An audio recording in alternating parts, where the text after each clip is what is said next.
Vivaha, the Chennai Silks.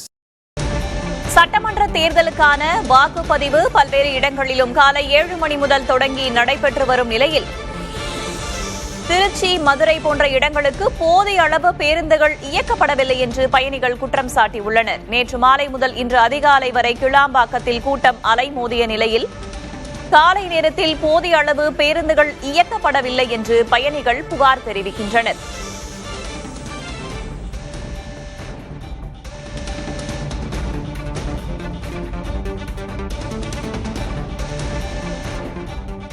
கூடுதல் தகவல்களை வழங்குவதற்காக செய்தியாளர் தமிழரசன் இணைந்திருக்கிறார். அவரிடம் கேட்கலாம். தமிழரசன், வாக்காளர்கள் தங்களுடைய ஜனநாயக கடமையை ஆற்றுவதற்காக கூடுதல் பேருந்துகள் இயக்கப்பட்டனவா?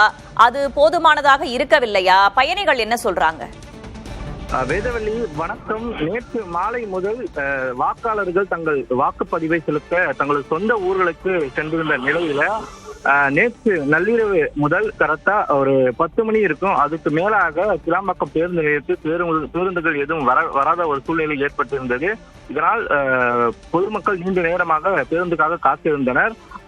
கிட்டத்தட்ட 1 மணிக்கு மேலாக நள்ளிரவு 1 to 1:30 வரை இந்த எந்த பேருந்துகளும் வராத காரணத்தினால் சரியாக 2 மணி அளவில் சாலையில் உட்கார்ந்து, அதாவது கிளாம்பாக்கம் பேருந்து நிலையத்துக்கு வெளியே அருகில் உள்ள சாலையில் உட்கார்ந்து அவர்கள் தர்ணா போராட்டத்தில் ஈடுபட்டனர். கிட்டத்தட்ட 1 மணி நேரத்திற்கும் மேலாக நீடித்த இந்த தர்ணா போராட்டம் என்பது கட்டுக்கடங்காத கூட்டத்தில் 1000 பேருக்கு மேலாக இந்த தர்ணா போராட்டத்தில் ஈடுபட்டிருந்தனர். குறிப்பாக 100க்கும் மேற்பட்ட போலீசார் அங்கு வந்து பாதுகாப்பு பணியில் ஈடுபட்டு அவர்களும் சமரசம் செய்து வைத்தனர்.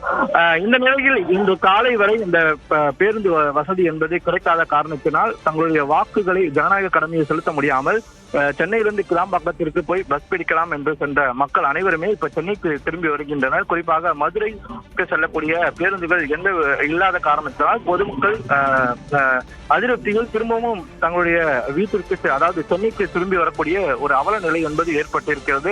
இதனால் பல்லாயிரக்கணக்கான ஓட்டுகள் வீணடிக்கப்பட்டதாகவும் பொதுமக்கள் தரப்பிலிருந்து குற்றச்சாட்டு எழுந்திருக்கிறது.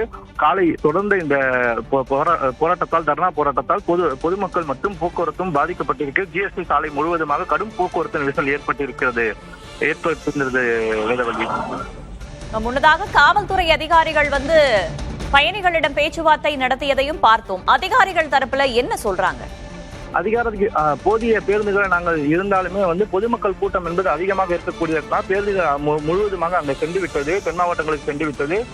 குறிப்பாக தனியார் பேருந்துகள் நாங்கள் பயன்படுத்தி கூறியிருக்கிறோம். தற்போது நள்ளிரவு என்பதால், நேற்று தினத்தில் கூறியிருப்பது என்னவென்றால், நள்ளிரவு என்பதால் யாரையும் தொடர்பு கொள்ள முடியவில்லை, தனியார் பேருந்துகளில் உங்களுக்கு அனுப்பி வைத்து உங்களுக்கு தென் மாவட்டத்தில் நாங்கள் அனுப்பி வைக்கிறோம் என்று கூறியிருக்கிறார்கள். இது தொடர்ந்து பொதுமக்கள் போலீசாரோட வாக்குவாதத்தில் ஈடுபட்டால் போலீசார் கூறியது பொதுமக்கள் ஏற்றுக்கொள்ளாத வகையில தற்போது இந்த காலை நேரத்தில், அதாவது விடிய காலை 6 மணி வரை அவர்கள் காத்திருந்தார்கள். தற்போது மணி 8 மணிக்கு மேல ஆகிறது.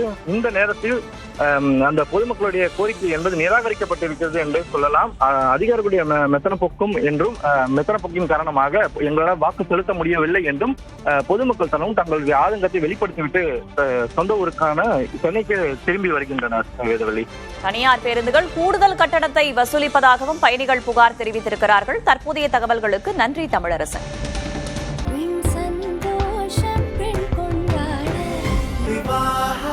மணப்பெண்ணின் பிரத்யேகமான திருமணம். Vivaha, the Chennai Silks.